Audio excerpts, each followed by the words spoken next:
Salut mes Nakamas, si vous voulez soutenir la chaîne et mes futurs projets, je vous invite à venir sur ma page Utip. Vous regardez quelques vidéos par jour, ça prend quelques secondes et surtout c'est gratuit. Bref, je vous souhaite une bonne vidéo et on n'oublie pas le principal, Utip, c'est la vie. Oui, je sais, c'est complètement débile.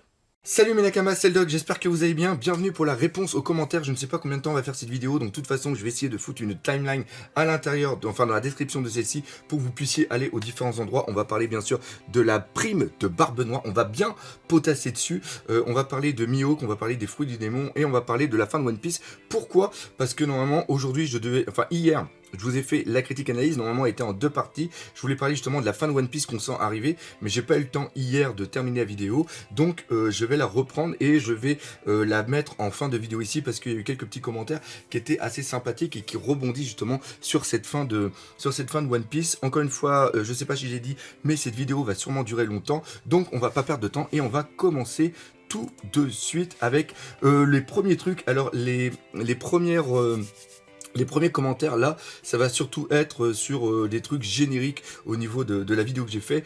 Premièrement, Sissouille, j'adore tes titres des parties. Le doc, alors ça fait super plaisir parce que je mets du temps à trouver les conneries là-dedans, donc voilà, si ça plaît, vous avez été super nombreux à me dire ouais justement c'était bien parce que je sais ce que je faisais à une époque, donc voilà, on va essayer de refaire des petits trucs comme ça, histoire de donner un petit peu de vie aux vidéos. Petit café en plus, ça fait du bien. Après, Sneak, Crimas, Vortex, ton intro, elle m'a tué, Utip, c'est la vie. Ah, punaise, en plus, j'ai la toux. Vous étonnez pas si dans les prochains jours, on vous dit qu'un mec est mort dans son lit devant une vidéo du doc à propos de Katharina Devon, début du siècle oublié, 900 ans, 9 queues, etc. Alors oui, justement, c'était fait pour. Hein, au début, je pouvais pas mettre Utip pour la passion, hein, il y en a un qui l'a déjà pris. Donc Utip, c'est la vie, je trouve que ça collait bien. Puis en plus, il y a la petite connerie qui est juste autour. Donc encore une fois, un gros merci du soutien que vous me donnez au niveau de Utip. Et même si je fais pas de vidéo, si vous me laissez dire, n'hésitez pas à aller tous les jours regarder une petite vidéo, même si ça fait que 5 à 10 centimes par vidéo, bah c'est quand même super sympa. Donc un gros merci à vous. Et après on a Miol Zafa. Ou Miol's Alpha, normalement c'est bien ça. Moi j'ai décidément beaucoup de mal avec l'orthographe. Ça fait plaisir de revoir le mini-doc. Et oui, le mini-doc en intro, c'est aussi quelque chose qui me fait super plaisir pour ceux qui me suivent depuis très très longtemps. À un moment, il apparaissait de temps en temps quand je disais des conneries pour les rectifier. Et c'est par rapport aussi à la BD de Patoche qui va bientôt sortir l'année prochaine. Donc voilà, ça c'était les premières choses. Maintenant, on va attaquer le vif du sujet avec la critique analyse du chef. Alors, cette prime de Barbe Noire, elle a fait quand même couler beaucoup d'encre, que je me suis pris aussi beaucoup d'insultes. On verra ça tout à l'heure. On va commencer par le message de Oberyn. Pour la prime, ce serait en référence à la prime du vrai Barbe Noire qui avait une prime de 100 livres en 1916, il me semble, qui avec le taux de change de 2016 faisait exactement 2 247 600 yens. Donc voilà, ça c'est le petit truc. Donc oui, alors ce message-là, je ne compte pas le nombre de fois que ça m'a été donné. Alors d'où ça vient ceci? Alors ceci, moi j'étais pas au courant, j'ai été au courant seulement que quand vous m'avez donné les infos, et on m'a donné envers la personne qui l'a montré, et c'est un compte Twitter, c'est One Piece Actu. Alors j'en profite pour leur faire un gros coucou, parce que j'adore ce qu'ils font. Là, ça a été fait, le tweet qu'ils ont fait, ça a été fait le 24 novembre, et il semblerait qu'après, il y ait d'autres youtubeurs qui l'aient utilisé à l'intérieur.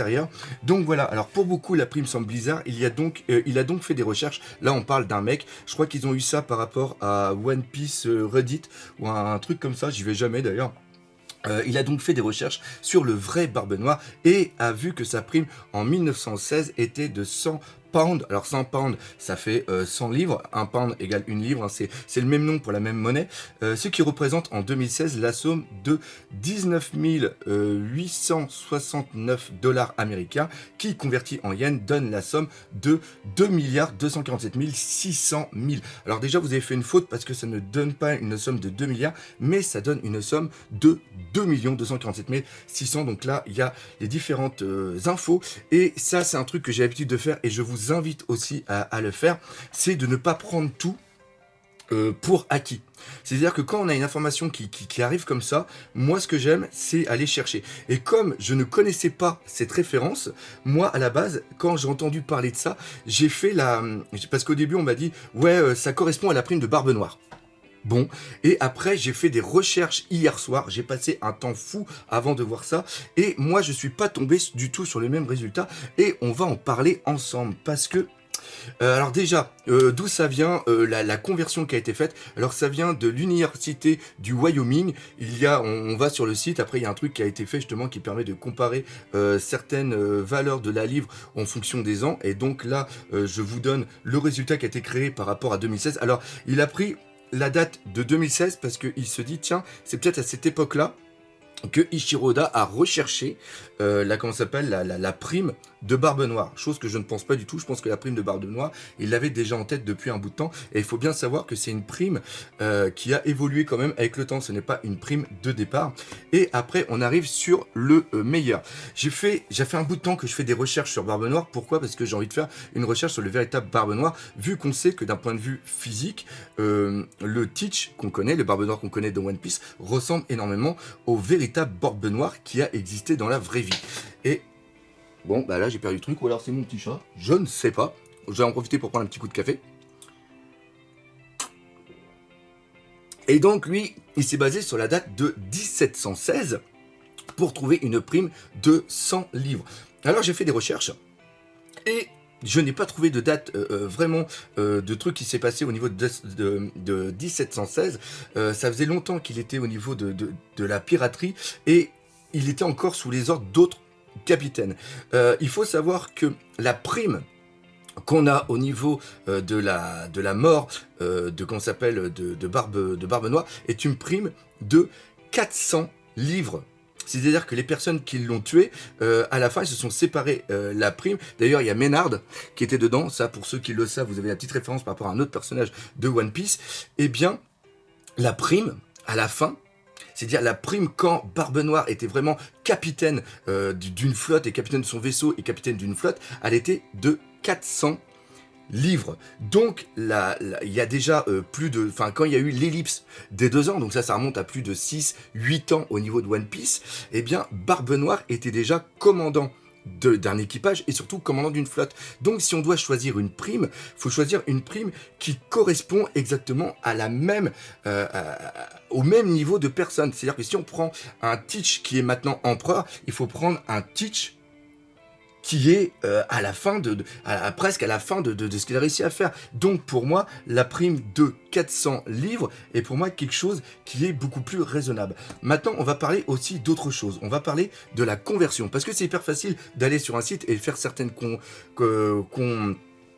conversions. Il faut savoir que au XVIIIe siècle, la monnaie qui était utilisée globalement au niveau de la piraterie, c'était la pièce de 8. Alors pourquoi la pièce de 8? Parce que c'est une monnaie qui est espagnole, et là je vais reprendre encore une fois Wikipédia. La pièce de 8 a été largement utilisée par de nombreux pays en tant qu'unité de compte internationale pour les transactions commerciales en raison de son caractère uniforme. Mais surtout en raison de la puissance espagnole exploitant de nouvelles mines d'argent sud-américaines. Les domaines de l'Espagne en Amérique furent la source de plus des 3/4 de l'argent produit dans le monde. Et il y a aussi autre chose qui a été marquée, de par son usage en Europe, aux Amériques et en Extrême-Orient, elle devient la première devise mondiale au XVIIe siècle. Donc ça c'est quand même assez important, et il faut savoir que ça c'était un petit peu la monnaie étalon. Et si la prime de Barbe Noire a l'effet en livres sterling, c'est parce qu'il était recherché par la marine britannique. Donc maintenant qu'on a la monnaie étalon qui est la pièce de 8, on va essayer de voir à quoi elle correspond par rapport au dollar et même par rapport à l'euro. Donc là, on a trouvé aussi, en faisant toujours des petites recherches sur Internet, on a vu quelqu'un qui a fait un référencement des primes entre le 18e et entre le 17e et le 18e siècle. Et donc là, qu'est-ce qu'on a? Il faut bien faire une différence entre deux livres. Il y a la livre qui est utilisée en France, qui est la livre tournoi, et après on a l'autre livre qui est la livre sterling utilisée en Angleterre. Et comme Barbe Noire était recherchée par les Anglais, c'est la livre sterling qu'il faut prendre de base. Donc une livre sterling correspond à 3 pièces de 8. Et le livre tournoi, elle, correspond à 0,5 pièces de 8. C'est-à-dire que la livre sterling est 6 fois supérieure à la livre tournoi. Pourquoi je vous parle de la livre tournoi? Parce que toujours pareil, en faisant des recherches au niveau de Wikipédia, on a l'évolution de la livre tournoi en France, et la livre tournoi en France entre 1700 et 1786, c'est la période entre laquelle est mort Barbe Noire, eh bien on avait 16 € et après 11,05 €. Donc j'ai fait une base de 15 € pour être à peu près dans les ordres. Et donc, si on a une livre tournoi qui fait 0,5 pièces de 8 et une livre sterling qui fait 3 pièces de 8, ça nous donne une livre sterling qui est 6 fois supérieure à la livre tournoi, c'est ce que je vous ai dit tout à l'heure. Et donc, une livre sterling correspond à 6 fois 15 €, donc une livre sterling correspond à 90 €, donc la prime de Barbe Noire qui est de 400 livres correspond à 36 000 €, soit 40 589 $. Et quand on fait la conversion au cours actuel, qui n'a pas trop fluctué au niveau du yen par rapport au dollar, on arrive sur une prime de 4 620 1670 yens. Donc on arrive sur un chiffre qui est totalement différent de ce qu'on a pu voir au niveau de la prime qui est devant. Donc, et j'ai recherché, alors il y en a beaucoup qui vont me dire, tu as fait beaucoup de recherches par rapport à Wikipédia. Il faut savoir qu'il y a une étude qui a été faite. Wikipédia, il y a des erreurs à l'intérieur. Ça, je ne vais pas dire le contraire. Cependant, il y a moins d'erreurs sur Wikipédia que sur certaines encyclopédies et certains bouquins. C'est-à-dire que Wikipédia, là pour un truc quand même sur Barbe Noire, et se sont basés sur beaucoup d'écrivains, il y a beaucoup de choses qui ont été marquées, qui ont été vérifiées. Et malheureusement, la prime de 100 pounds, 100 livres, personnellement, je ne l'ai pas trop retrouvé. Et encore une fois, je pense bien que si Eiichiro Oda avait voulu faire un jeu entre cette prime et celle de véritable Barbe Noire, il aurait pris un Barbe Noire à la fin de sa puissance. Là, on a un Barbe Noire qui est empereur, qui a une flotte avec 9 commandants hyper badass sous ses ordres. Je ne pense pas qu'il va encore beaucoup évoluer, à part peut-être devenir le seigneur des pirates. Normalement, ça, c'est la base, c'est ce qu'il va devenir. Dites-moi ce que vous en pensez. Ce que je veux surtout vous expliquer ici, c'est que si moi, je sors une critique analyse, le lundi, c'est pas parce que pendant le week-end, je suis avec ma famille, je me tourne les pouces. C'est parce que entre temps, je fais beaucoup de recherches. Et quand je trouve des informations, je vais toujours essayer de la vérifier par moi-même pour éviter des fois de dire des conneries au niveau de mes vidéos. Et la plus grosse connerie pour moi qui a été dite, c'est le fait de dire que je vais retrouver le truc, c'est-à-dire que Oberyn, lui, il l'a bien dit, c'est-à-dire que la prime de 100 livres correspond à 2 247 600 yens, et 1 yen égale à peu près un berry. Ça, Eiichiro Oda l'a dit dans sa vidéo, et ne correspond pas du tout à 2 milliards. C'est 2 millions. Donc déjà, rien que là, il y avait déjà une question à se poser. Bon, enfin bref. Donc voilà, ça c'était vraiment pour la prime de Barbe Noire. Mais on va en parler. On va continuer à parler des primes. Pourquoi? Parce qu'il y en a certains qui ont mal compris ce que j'ai voulu dire. Et un des exemples que j'ai beaucoup, reçu, donc là on a le commentaire de Fianso. Renseigne-toi sur l'ancienne prime de Barbe Noire, de son vivant, combien ça vaut en berry, et vois si c'est toujours débile, lol. Alors qu'on se comprenne bien sur un truc. Et en plus, si t'avais regardé la vidéo en entier, si t'avais évité des fois de... Mais en un sens, marque des trucs comme ça. Si ça te fait plaisir, si ça te fait du bien d'écrire des trucs comme ça, hésite pas, continue. J'ai bien dit que pour moi, je trouvais cette prime débile, parce que pour un empereur, une prime... À quoi elle sert? La prime, déjà, à base, à quoi elle sert? Elle a été faite par le gouvernement mondial, et c'est pour donner envie à d'autres personnes de les arrêter et de montrer sa dangerosité au niveau du monde. Un empereur fait partie de l'équilibre du triangle. 4 empereurs, Marine, Shichibukai, dans la base. Marine qui représente bien sûr le gouvernement mondial. Et donc, ce qui se passe, c'est que il faut pas qu'ils aient tué un empereur. S'il tue un empereur, l'équilibre va être complètement détruit. Donc, à quoi ça sert de montrer une prime? On sait que le mec est plus puissant. Et comme on a toujours vu que c'est par rapport à la dangerosité et non pas la puissance, ça sert à rien de faire le kiki tout dur, de dire « Ah, il a une prime de temps, donc l'autre va avoir une prime de temps, l'autre il va avoir une prime de temps. » La débilité, c'est de montrer la prime. C'est ça que j'ai voulu expliquer.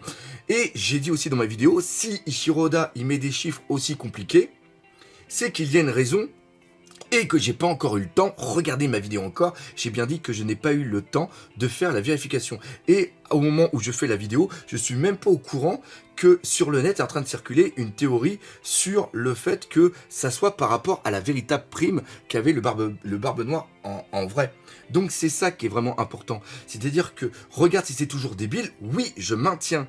C'est débile de mettre une prime sur un empereur parce qu'on sait qu'un empereur, c'est quelqu'un qui est hyper puissant. Le fait que Luffy soit considéré comme un 5e empereur et qu'il ait une prime de 1,5 milliard, en un sens, c'est normal. C'est pour montrer qu'il rejoint un petit peu cette élite qui est en haut. Maintenant, voir qu'il a une prime de temps, si le chiffre n'est pas justifié, et il semblerait, si moi je me suis trompé dans ma logique, qu'elle est justifiée par rapport à la prime qu'il avait réellement dans la vraie vie, Barbe Noire, je maintiens sur le fait que c'était complètement débile. Et d'ailleurs, je ne suis pas le seul à y penser, parce qu'après, on a Anaïs Titania. Salut le doc, pour moi, la prime de Barbe Noire est logique. Avec tout le bordel qu'il a fait, c'est pas étonnant. Mais par contre, c'est la plus grosse prime qu'on ait vue pour l'instant, car il y a des persos qui vaut bien plus que lui. Et là, on retombe justement dans le fait de dire que si Barbe Noire, il a une prime de temps, donc obligatoirement Kaido aura une prime encore plus grande, Shanks aura une prime encore plus grande, et il y en a même qui m'ont dit que Big Mom, elle aurait une prime plus basse, parce que pour eux,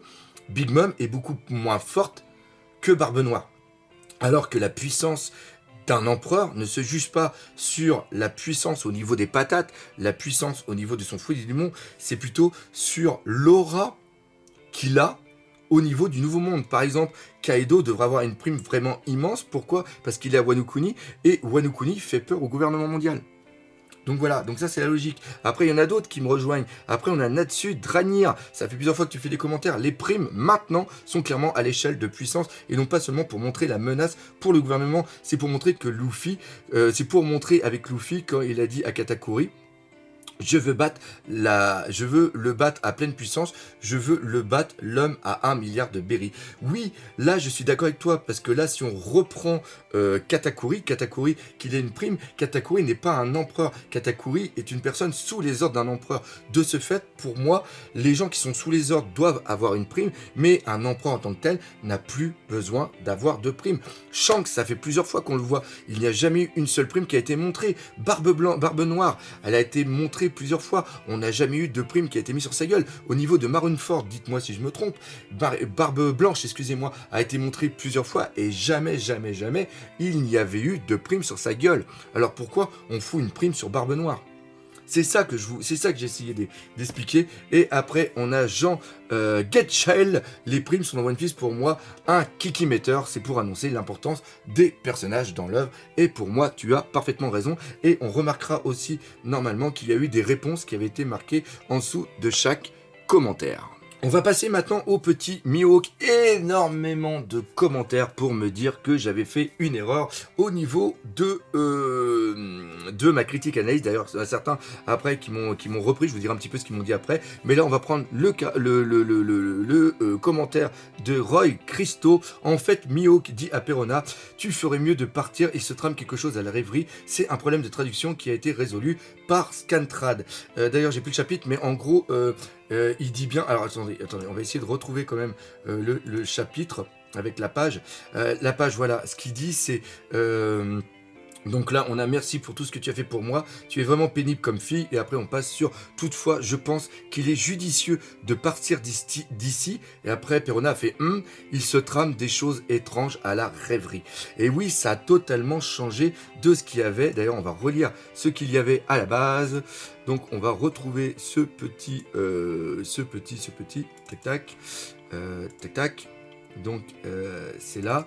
Et là, dans la véritable, toutefois, je crois que ce n'est pas une bonne idée de partir maintenant. Il se trame des choses étranges à la rêverie. Et oui, en effet, là, on est totalement dans la différence. C'est-à-dire que, toutefois, je crois que ce n'est pas une bonne idée de partir maintenant. Donc, ça veut dire qu'il veut que les deux restent. Et maintenant, on est plus dans un truc où il vaut mieux partir maintenant. C'est-à-dire, toutefois, je pense qu'il est judicieux de partir d'ici. Alors, déjà, pourquoi? Alors, qu'est-ce qui s'est passé au niveau des commentaires aussi? Et en un sens, les vidéos comme ça permettent un petit peu d'expliquer. Il y en a certains qui m'ont dit c'est pas bien comment t'as travaillé pour faire ta critique, t'as pas relu le chapitre, t'as pas fait attention, t'as mal cherché. Vu que j'ai fait la réaction live juste avant de partir en convention et que je suis directement parti et que je n'ai pas touché Twitter pendant un bout de temps, je n'ai pas vu que justement Scantrad avait fait une amélioration, un changement. D'ailleurs, je crois que c'était, d'après ce qu'ils m'ont dit, c'était une demi-heure juste après que le chapitre soit sorti, qu'ils avaient fait la modification. Et donc de ce fait, moi, vu que je suis tellement abonné à plusieurs comptes Twitter que ça défile tous les jours et j'ai pas le temps de tout lire. Et même en convention, on a très peu qui me l'ont dit. Donc de ce fait, moi j'étais parti qu'il y avait toujours, il n'y avait pas eu de V2 qui a été fait au niveau de Scantrad. Donc quand j'ai relu les chapitres, j'ai relu j'ai relu celui que j'avais. Et ça montre aussi autre chose, ça montre que contrairement à ce que certains disent, je ne vais pas regarder les vidéos d'autres youtubeurs pour faire des critiques, pour faire des critiques analyses. Je vais quelquefois sur des forums regarder un petit peu ce qui a été dit, mais c'est tout. Je bosse vraiment que moi-même et je vais faire mes recherches sur Wikipédia pour les différentes relations et tout ça. Et donc, je suis passé totalement à l'as par rapport à ça. Je redis encore une fois à Scantrad tout l'estime que j'ai pour eux par rapport au travail. Encore une fois, ils font bien la traduction du japonais au français et ils sont hyper réactifs par rapport au choix de traduction et aux erreurs qui peuvent se glisser. Maintenant, c'est vrai que si j'avais lu ça, ma critique analyse aurait été totalement différente. Parce que là, ça veut bien dire que Mihawk va partir, et si Mihawk part, ça peut franchement foutre la merde. Et le deuxième truc qui est vraiment important, c'est qu'il se trame des choses étranges à la rêverie. Ça veut dire qu'à la rêverie, dans les informations, dans les journaux, il y a peut-être eu l'information comme quoi que les Shichibukai vont être destitués. Et donc, s'ils sont destitués, il n'est plus protégé par le gouvernement mondial. Et donc, beaucoup de personnes vont vouloir lui faire la peau. Pourquoi? Parce que premièrement, c'est le meilleur épéiste du monde. Donc, s'ils arrivent à le tuer, ils deviennent le meilleur épéiste. Et surtout, il n'est plus protégé par le gouvernement mondial. Donc, tout le monde peut lui faire la peau. Même si pour moi, il y en a très peu qui ont les moyens. Rappelez-vous qu'il fait quand même jeu égal avec Shanks. Et qui refuse... Shanks, il avait les deux bras. Donc voilà, donc c'est pour dire que là, on va voir bouger Mihawk. Et ça, c'est vraiment très bon. Et encore une fois, annonce de la destitution des Shichibukai. On va parler maintenant des fruits du démon. On va commencer par le fruit de Shiryu, le fruit de l'invisibilité. Alors déjà, c'est Seb, le fruit de l'invisibilité, je suis d'accord avec toi, ce fruit a des limites, ton ombre, ton aura, ton odeur, tout cela reste perceptible par un mec qui a le acquis de l'observation, en tout cas dans la manière qu'utilisait Absalom ce fruit. Et là, on arrive sur une très bonne chose, une chose que j'avais déjà dit au niveau de Ace et au niveau de Sabo. Pour moi, Sabo était un Ace 2.0. Or, on a vu que dans l'utilisation de son fruit du démon, il l'utilise de façon totalement, beaucoup différente. Il est plus dans le contact corps à corps, alors que Ace était plus dans la distance. Et là, ce qui se passe, c'est qu'un fruit que beaucoup voulaient pour seulement que l'aspect premier se rende invisible, eh bien on peut voir peut-être une grosse évolution. Mais je me suis demandé pourquoi ce fruit du démon est le fruit de l'invisibilité et non pas celui du caméléon qui a la capacité de se fondre dans le décor. Et oui, c'est pas le caméléon qui va ressembler au décor, c'est vraiment l'invisibilité disparaître totalement. Je pense que la grosse différence est au niveau de l'éveil du fruit du démon. Je pense que l'éveil du fruit du démon de l'invisibilité est cheaté. Soit quand tu le dis que Shiryu pourrait rendre invisible toute la flotte de Barbe Noire, soit il pourrait effacer totalement sa présence et donc rendre sa présence complètement imperceptible. Excusez-moi, c'est le café. Barbe Noire part à la recherche et à la conquête des fruits du démon les plus puissants, CF, Barbe Blanche et Ace.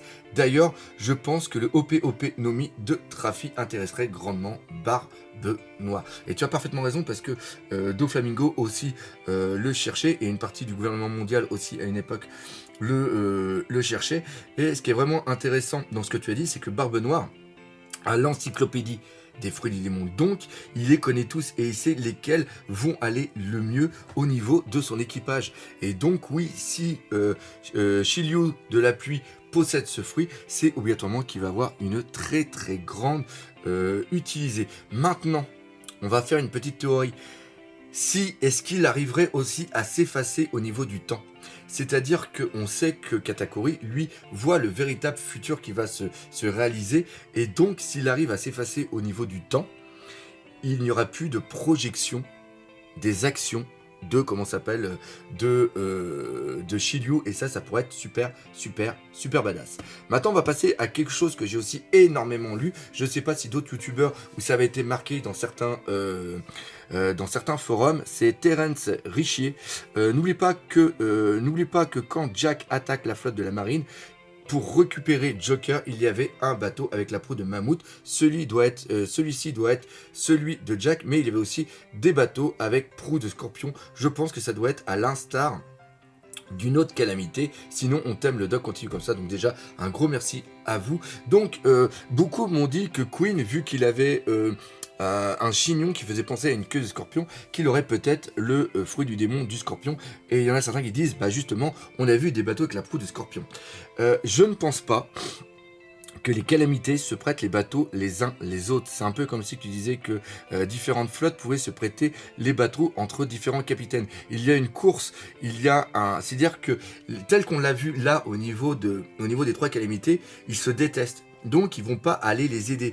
Si Jack devait récupérer Doflamingo, s'il n'a pas réussi, la honte va rejaillir, voilà, c'est ça que j'ai, va rejaillir sur Jack. Si, par exemple, Queen avait prêté certains de ses bateaux et des trucs, ça aurait été aussi au niveau de lui qu'aurait rejailli la défaite, parce que Jack aurait pu dire oui, mais c'est à cause de tes putains de pirates qui servent absolument à rien qu'on n'a pas réussi à l'avoir. Donc vous voyez, donc non, je pense que c'était des bateaux, parce que je pense que la plupart des membres d'équipage ont peut-être aussi cette capacité. Imaginons que Shiphead Sama, qui est sous l'équipage de Jack, et son bateau, il aurait peut-être un bateau avec une tête de mouton. Donc voilà, donc ça veut peut-être dire tout simplement que les autres, il y en avait un de la flotte qui pouvait se transformer tout simplement en scorpion, mais pas obligatoirement une calamité. Donc ça, c'était pour lui. Et le dernier, c'est Lounès Moubi. Je veux bien que les capacités de Franky soient mises en avant, mais face à une calamité, il va se faire déboîter. Non, pas obligatoirement. Ça serait vraiment très très bien que déjà, est-ce qu'il a peut-être, donc même si on l'a pas vu à Dressrosa, peut-être qu'il va acquérir le acquis de l'armement, et il est hyper doué d'un point de vue mécanique. Peut-être qu'il va faire des armes complètement folles, et peut-être qu'il va pouvoir latter la bouche, ou faire au moins du mal à une calamité. Ce qui est vraiment intéressant, justement, c'est dans le traitement que Shiroda peut faire de ce personnage. C'est-à-dire que, outre, il n'est pas épéiste, il a peut-être pas le haki, mais il est hyper ingénieux, et donc il crée des armes qui peuvent mettre à mal certains possesseurs de fruits du démon. Je vais vous donner qu'un seul exemple. Regardez les PX, à un moment, les PX étaient plus forts que certains supernovas. Et pourtant, c'était que des robots. Donc voilà, donc pour moi, il ne faut pas sous-estimer Franky. Il a aussi le gros robot. Il a dit qu'il allait faire plein de trucs au niveau de Kaido. Donc, non, personnellement, je trouve que ça serait une bonne manière de le mettre en avant. Et on finit par le dernier commentaire, Geoffrey Merle. Je suis très souvent d'accord avec toi, le doc, donc ça c'est gentil. Mais pour le coup, non, je suis quasiment sûr et certain que pour devenir le roi des pirates, il ne suffit pas d'aller à Raftel et de s'y rendre. Honnêtement, je pense pas que ce soit ça la clé pour le devenir. Luffy a jadis manifesté le fait que pour le devenir, le roi des pirates signifie être l'homme le plus libre du monde. Et perso, je pense que ce n'est pas parce que tu as tout conquis que tu deviens roi, mais c'est quand tu as la reconnaissance de tout le monde que tu deviens le roi. Et alors, j'ai bien aimé ton commentaire, et je vais le reprendre parce que pour moi, ça fait un petit peu écho à ce qui est en train de se tramer en ce moment dans la tête de beaucoup de personnes. C'est d'ailleurs là-dessus que je voulais faire la vidéo, c'est sur la fin de One Piece. Il y en a beaucoup qui disent, ça y est, avec ce qu'a dit Barbe Noire, ça annonce la fin de One Piece. One Piece va bientôt se terminer. Peut-être dans 100 chapitres, mais pas plus. On est à 80%. Bref, ça va être terminé. La bataille de Wano Kuni, pour moi, hein, Alors encore une fois, je peux dire des conneries, hein, ça m'arrive souvent de dire des conneries, et on fera une vidéo sur les conneries que j'ai dit, comme je suis en train de faire là d'ailleurs. Il faut pas ellipser tout ce qui va se passer après. La bataille de Wano Kuni n'est pas la bataille finale. Il y a besoin d'aller sur Raftel, il y a besoin de savoir ce qui s'est passé pendant le siècle oublié, sinon à quoi servent Nami, à quoi sert Robin. Wano Kuni a 2 buts. Remettre Momonosuke au niveau, même on va dire 3 buts. Remettre Momonosuke sur le trône de Wano Kuni. Choper la roue de poneglyph qui va permettre de savoir où est où est Raftel. Et troisièmement, permettre à Luffy de s'affirmer en battant un Yonkou. Pour moi, c'est ça, les 3 éléments. Donc, ce ne sont que un élément pour avancer. Wano Kuni, on est à l'acte 2, il va y avoir peut-être 5 actes. Il y en a encore au moins pour 100 chapitres minimum. Faut pas oublier Elbaf. Elbaf n'a pas été créé que pour servir d'excuse dans un flashback à la folie de Big Mom. Si on a Jrudin, si on nous parle de Loki, et si on nous a montré les 2 dont je me rappelle plus le nom, désolé, Dory et Broggy, ça y est, je viens juste de m'en souvenir, c'est qu'il y a quelque chose. Il y a encore ça. L'île des hommes poissons, sa destruction qui a été vue en prophétie. Doflamingo, je pense qu'il va revenir. Il y a le gouvernement mondial, Im-sama. Je pense qu'il y en a encore pour longtemps, One Piece. Moi, je suis encore partisan qu'il y en a encore pour plus de 10 ans. Faut essayer de voir plus loin que ça. Et tu es en train de me dire dans le commentaire, et j'en ai beaucoup eu comme ça, que je suis quasiment sûr et certain que pour devenir le roi des pirates, il ne suffit pas d'aller à Raftel. Pour moi, c'est l'une des conditions sine qua non. Le One Piece, le trésor que tout le monde, il l'a laissé. Le trésor est sur Raftel. C'est pas un trésor avec des pièces, c'est un trésor symbolique. Donc, Raftel est obligatoire. Sinon, une fois que Goldie Rogers était mort, ça fait plus de 20 ans qu'il est mort, il y aurait eu d'autres seigneur de pirates. Il n'y a pas eu de seigneur des pirates. Il a proposé justement à Barbe Blanche de lui dire ce qui se passe à Raftel et tout pour qu'il y aille, pour qu'il devienne le seigneur des pirates. Et l'autre, il lui a dit, Barbe Blanche, que ça ne l'intéressait pas. Rappelez-vous de la discussion de Barbe Blanche, de Big Mom. Big Mom a dit que c'est à cause de Lola qu'elle n'a pas eu la puissance, le mariage pour avoir la grosse puissance, et elle aurait pu battre Kaido et même Barbe Blanche. Donc ça met Barbe Blanche au-dessus de Kaido au niveau de puissance. Et Barbe Blanche n'a pas été le seigneur des pirates. Barbe Noire veut devenir le seigneur des pirates et il a besoin d'obtenir les routes Poneglyph pour y aller. Ici, on ne peut pas nous avoir teasé Raftel sans que celui-ci ne soit pas nécessaire pour devenir le seigneur des pirates. Et c'est justement en atteignant Raftel et en ne détruisant pas tout le monde et en ne contrôlant pas toutes les îles du monde, c'est pas quelqu'un qui va contrôler tous les pirates qui va devenir le seigneur des pirates. C'est quelqu'un qui va aller au bout d'un rêve, au bout d'une énigme, au bout d'un... trouver un trésor, trouver quelque chose. Et par cette symbolique, il deviendra le seigneur des pirates. Et vu qu'il sera le seigneur des pirates, il sera libre de faire ce qu'il veut. C'est-à-dire que s'il devient un homme libre, c'est parce qu'il a été sur Raftel et qu'il est devenu le seigneur des pirates, et non pas parce qu'il est un homme libre qu'il devient le seigneur des pirates. Ceci est totalement différent. Enfin, moi, c'est comme ça que je le vois. Et c'est là-dessus que je voulais faire surtout la vidéo, et c'est surtout sur ça que je veux accentuer. Ce n'est pas terminé, One Piece. Wano Kuni n'est pas la bataille finale. Le gros combat va se passer au niveau de... Ishiroda est en train de nous faire croire ça, mais il y a quelque chose qui va être bien plus gros. Il ne peut pas s'arrêter à Raftel. Excusez-moi, on ne peut pas s'arrêter à Wano Kuni. Il y a obligatoirement un truc qui va se passer au niveau de Raftel après. Et comme je l'ai dit, et je le dis 1000 fois, c'est en atteignant Raftel qui deviendra le seigneur des pirates, qui pense pouvoir devenir libre, et c'est quand il verra la vérité cachée du siècle oublié qu'il verra qu'il n'est pas libre, et qu'il aura quelque chose à faire pour libérer le monde. C'est pas lui en tant que tel qui doit devenir libre, c'est le monde qui doit devenir libre. Et c'est ça la beauté de cette œuvre. Encore une fois, si ça finit comme ça, bien sûr. Donc voilà, c'était un petit peu là-dessus que je voulais revenir. Dites-moi encore une fois dans les commentaires ce que vous en avez pensé. Normalement, cette vidéo est assez longue. J'espère que vous l'aurez regardée jusqu'à la fin. Comme j'ai dit, laissez les commentaires. Et on n'oublie pas le principal, One Piece, c'est la vie. Allez, salut mes Nakama.